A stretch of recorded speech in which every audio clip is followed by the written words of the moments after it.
This is a documentation of two 22-year-olds well off enough to own a camera and a microphone who set off around the streets of Sydney to hear the stories of people living without a home. I wasn't quite sure of why we were doing this, but the idea was to create an opportunity for these people to share with us. But what we were about to find out is that these people had a lot more to give us than we could ever give them. We walk around the city for about an hour before we find the first person willing to share their story with us. His name's Brian, and he's lived on the streets his entire life. I grew up in a boys' home. I was taken off my parents when I was 3 months old and placed in a boys' home, which I spent 16 years in one, and my parents never came back. Well, I find it really hard to reach out for help and ask for help. So, because whenever I did get close to people, right, they all died on me. But I don't want to sit around and beg like the other guys. That's why I'm going to do this. We very quickly learned that this is going to be a lot harder than we first expected. It's hard to walk away. How I got here, I spent 10 years in an abusive relationship. Hurt me, that was fine, but my son jumped up and copped a broken nose for me. I didn't think. I picked up a kitchen knife and stabbed him in the back. I then got charged with attempted murder. I'm on parole now for 2 years, but I have nowhere to live, so my Centrelink keeps them in boarding school. Okay. So I live on $35 a fortnight. But I made one mistake, and I'm literally unemployable now. It's her love, but she loves her children, and that's what's pulling me through all this. Some other, first, before anything else. I was due to homeless because of domestic violence with family and friends, and I've been homeless for 7 years. There's not enough female resources. Two of them have said that the one thing they want is more help for women, victims of domestic violence. Though we'd heard some powerful stories up until now, there were few and far between. The majority of people we spoke to didn't want to share their stories with us, which made us wonder, who are we to be asking for them? It seems that the main focus is surviving, and us talking to them and having them tell their story isn't going to help them to survive.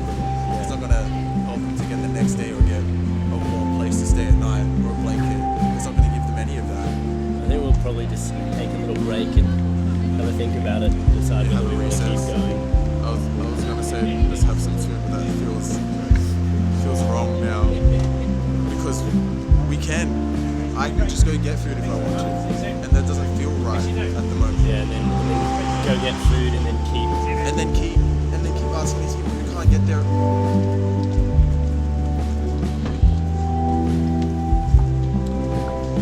Yeah, this wasn't as easy as I thought. It's much more complex.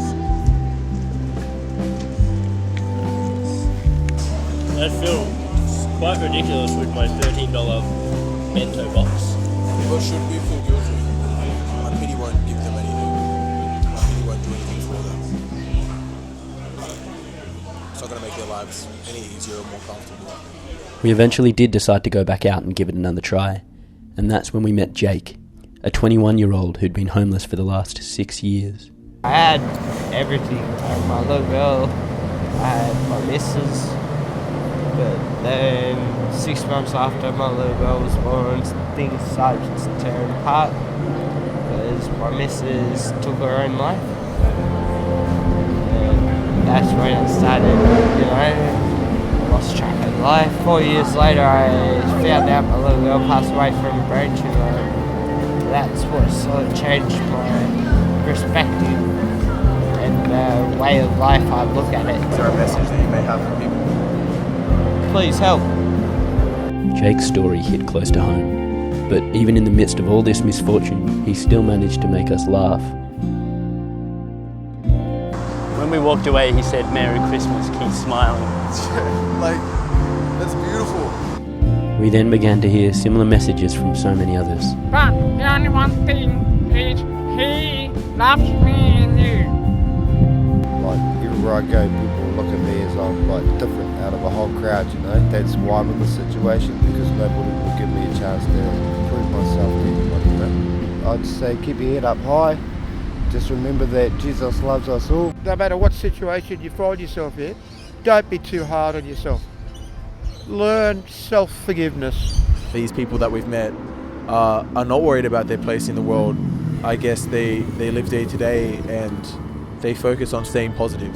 A day that started off with us hoping to help others ended up with us feeling like the ones who'd been helped. I had a nightmare the other night. I dreamt I nearly took myself seriously. I'm just hoping in your hearts right now you're thinking, God, he's nothing like the mugshots in jail. You know the best way to get money is to marry it. It's to marry it. Oh, I believe in love at first sight, yeah. It starts with a glance and ends in eternity. Oh, he's wild, eh?